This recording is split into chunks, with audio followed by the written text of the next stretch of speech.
The 40 rules of لو وہ مارکتولر novel ہے جس نے لاکھوں زندگیوں کو متاثر کیا۔ سال 2009 میں شائع ہونے والے اس ناول کی مصنفہ محترمہ ایلف شفق کا تعلق ترکی سے ہے۔ اس ناول کی اشاعت 40 سے زائد زبانوں میں ہوئی ہے اور آن لائن اس سے مستفید ہونے والے افراد کی تعداد کا تو کوئی شمار ہی نہیں ہے۔ نومبر 2019 میں بی بی سی نیوز نے اس ناول کو 100 موسٹ انفلوئنشل ناولز میں شامل کیا ہے۔ اردو سمجھنے والے سامعین کے لیے اس ناول کو اس ارادے کے ساتھ پیش کیا جا رہا ہے کہ یہ ناول ان کی زندگیوں میں مثبت تبدیلی لائے گا۔ ہم اس ناول کی صرف مرکزی کہانی پیش کر رہے ہیں۔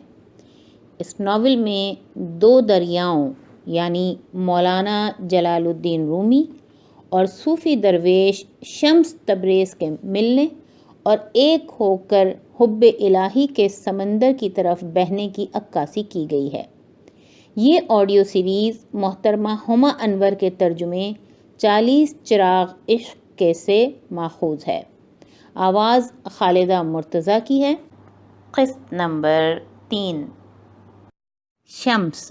سمرقند کے باہر ایک کارواں سرائے، مارچ 1242 عیسوی۔ برہنہ پیروں اور ہاتھوں پر سے پھلانگتا ہوا میں اپنے خالی بستر تک پہنچا جس سے پسینے اور پھپھوندی کی بو آ رہی تھی۔ سرائے میں درجن بھر سے زائد مسافر اپنے خوابوں میں گم اپنی تنہائی کے بوجھ تلے محو خواب تھے۔ دن بھر کے واقعات پر غور کرتے اور ان الہامی نشانیوں کے بارے میں سوچتے ہوئے جو شاید میں نے دیکھی تھیں، لیکن اپنی عجلت یا بے خبری میں ان سے محظوظ ہونے میں ناکام رہا تھا، میں وہاں تاریکی میں لیٹا رہا۔ لڑکپن سے مجھے کشف ہوتا تھا اور آوازیں سنائی دیتی تھیں۔ میں ہمیشہ خدا سے محو کلام ہوا اور اس نے ہمیشہ جواب دیا۔ کسی روز میں کسی سرگوشی کی طرح ہلکا پھلکا ہو کر 7ویں آسمان پر چڑھ گیا۔ پھر میں مٹی کی مہک میں بھیگا ہوا زمین کے گہرے ترین گڑھوں میں پاتال میں جا اترا۔ کسی عظیم برگد یا اخروٹ کے درختوں تلے دفن پتھر کی طرح نہا۔ ہر بار کھانے کے لیے میری اشتہا ختم ہو جاتی اور میں کئی روز کچھ کھائے پیے بغیر زندہ رہتا۔ اس میں سے کسی بات نے مجھے کبھی خوفزدہ نہ کیا، اگرچہ وقت کے ساتھ میں نے سیکھ لیا تھا کہ اس کا ذکر دوسروں سے نہ کروں۔ انسان جس بات کو سمجھ نہ سکیں اس کی تحقیر کرنے لگتے ہیں۔ میں نے یہ بات کسی کے سمجھائے بغیر بلا واسطہ جان لی تھی۔ میرے کشف و الہام کو غلط سمجھنے والا پہلا شخص میرا باپ تھا۔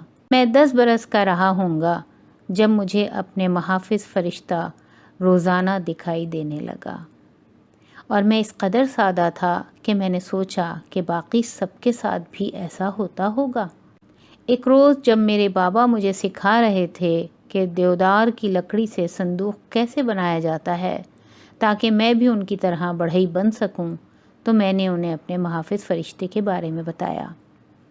تمہارا تخیل بے لگام ہے بیٹے، میرے بابا نے خشک لہجے میں کہا، اور بہتر ہو کہ تم یہ بات خود اپنے تک رکھو، ہم دیہاتیوں کو دوبارہ پریشان نہیں کرنا چاہتے۔ چند روز قبل ہمسایوں نے میرے ماں باپ سے میری شکایت کی تھی۔ انہوں نے الزام لگایا کہ میرا رویہ عجیب تھا اور میں ان کے بچوں کو ڈرا دیتا تھا۔ مجھے تمہارے طور طریقے سمجھ نہیں آتے میرے بیٹے، تم یہ تسلیم کیوں نہیں کر لیتے کہ تم اپنے ماں باپ سے زیادہ غیر معمولی نہیں ہو؟ میرے بابا نے پوچھا۔ ہر بچہ اپنے ماں اور باپ جیسا ہوتا ہے، سو تم بھی ایسے ہی ہو۔ تب ہی مجھے ادراک ہوا کہ اگرچہ مجھے اپنے والدین سے محبت تھی اور میں ان کی محبت چاہتا تھا، پر وہ میرے لیے اجنبی تھے۔ بابا، میں آپ کے دوسرے بچوں سے مختلف ہوں۔ مجھے بطخ کا وہ بچہ سمجھیں جسے مرغیوں نے پروان چڑھایا ہو۔ میں کوئی پالتو پرندہ نہیں ہوں جس کا نصیب مرغیوں کے ڈربے میں زندگی گزار دینا ہو۔ وہ پانی جو آپ کو دہشت زدہ کرتا ہے مجھے نئے سرے سے زندگی دیتا ہے، کیونکہ آپ کے برعکس میں تیر سکتا ہوں اور تیروں گا۔ سمندر میرا وطن ہے، اگر آپ میرے ساتھ ہیں تو سمندر کی طرف چلیں، اگر نہیں تو میرے معاملے میں دخل اندازی چھوڑ دیں اور مرغیوں کے ڈربے میں واپس چلے جائیں۔ میرے بابا کی آنکھیں پھیل گئیں، پھر سکڑیں اور سرد ہو گئیں۔ تم اپنے باپ سے اب اس طرح بات کرتے ہو؟ انہوں نے سنجیدگی سے کہا۔ تو مجھے حیرت ہے کہ جب تم بڑے ہوگے تو اپنے دشمنوں سے کیسے بات کرو گے؟ میرے بڑے ہونے پر مجھے ہونے والے کشف ختم نہ ہوئے تو میرے ماں باپ کو جھنجھلاہٹ ہوئی۔ اس کے برعکس وہ زیادہ پرشدت اور زیادہ پرتجسس ہو گئے تھے۔ میں جانتا تھا کہ میرے والدین میری وجہ سے گھبرا گئے تھے اور مجھے انہیں پریشان کرنے پر احساس خطا بھی ہوتا تھا، لیکن سچ یہ ہے کہ میں نہیں جانتا تھا کہ ان کشف کو میں کیسے ختم کر سکتا ہوں، اور میں جانتا بھی تو میرا نہیں خیال کہ میں ایسا کرتا۔ زیادہ عرصہ نہ گزرا تھا کہ میں نے اپنے گھر کو چھوڑ دیا۔ تب سے تبریز ایک صاف و شیریں لفظ بن چکا ہے، اس قدر نفیس اور نازک کہ وہ میری زبان پر پگھل جائے۔ اس مقام کی یادوں کا ساتھ 3 خوشبوئیں دیتی ہیں: کٹی ہوئی لکڑی کی خوشبو، خشخش کی روٹی کی، اور برف کی نرم سوختہ مہک۔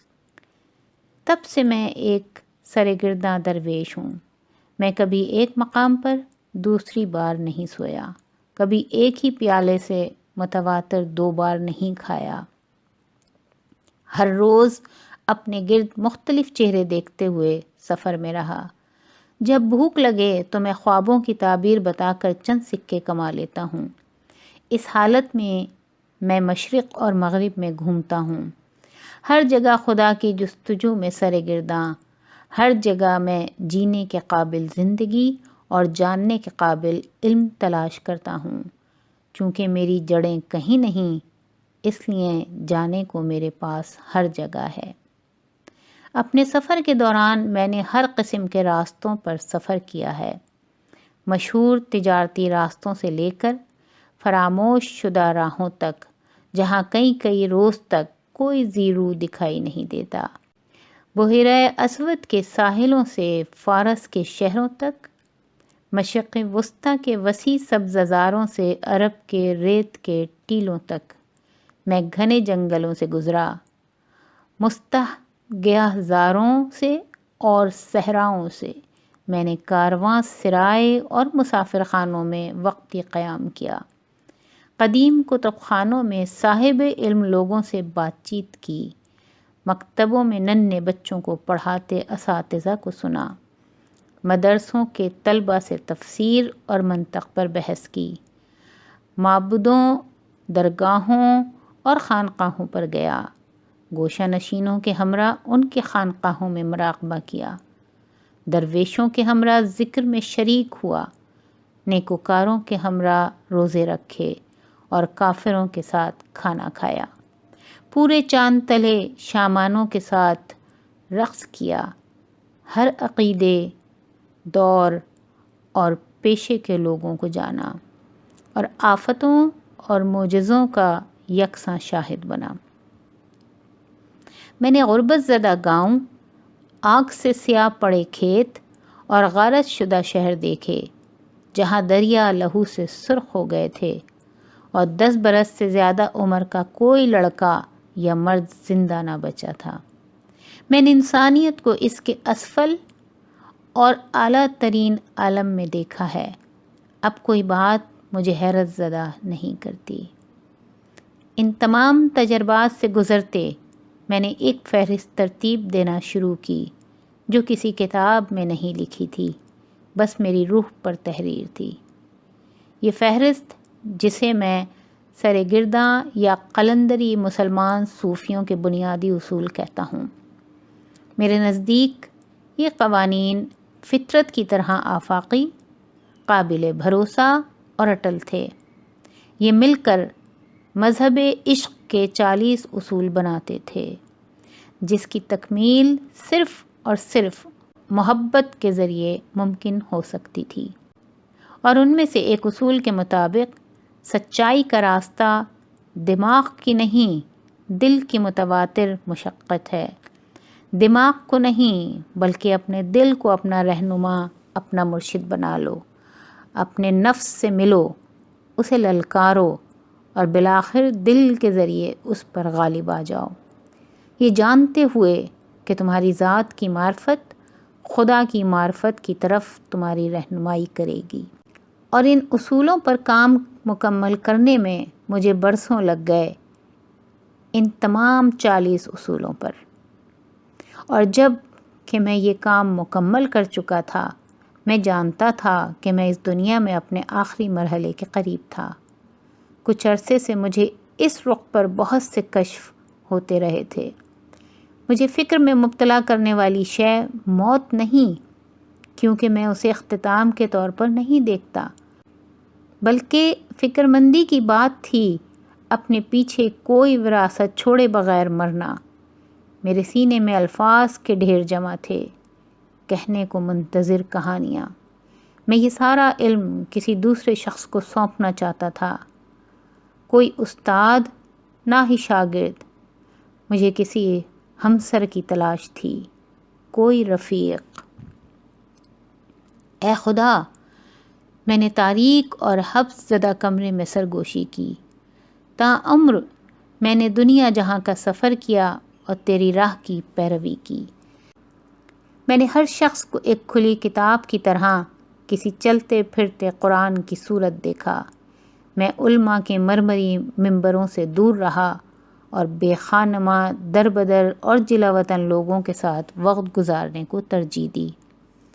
اب میرا پیمانہ لبریز ہو رہا ہے، میری مدد فرما کہ میں تیرا دیا علم کسی صحیح شخص کو منتقل کر سکوں، پھر جو تو چاہے میرے ساتھ کر سکتا ہے۔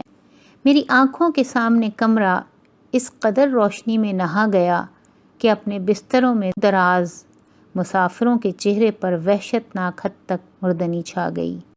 اندر موجود ہوا تازہ اور حیات بخش ہو گئی، یوں جیسے تمام کھڑکیاں کھول دی گئی ہوں اور کوئی طوفانی ہوا دور دراز کے باغات سے نرگس اور یاسمین کے خوشبو سمیٹ لائی ہو۔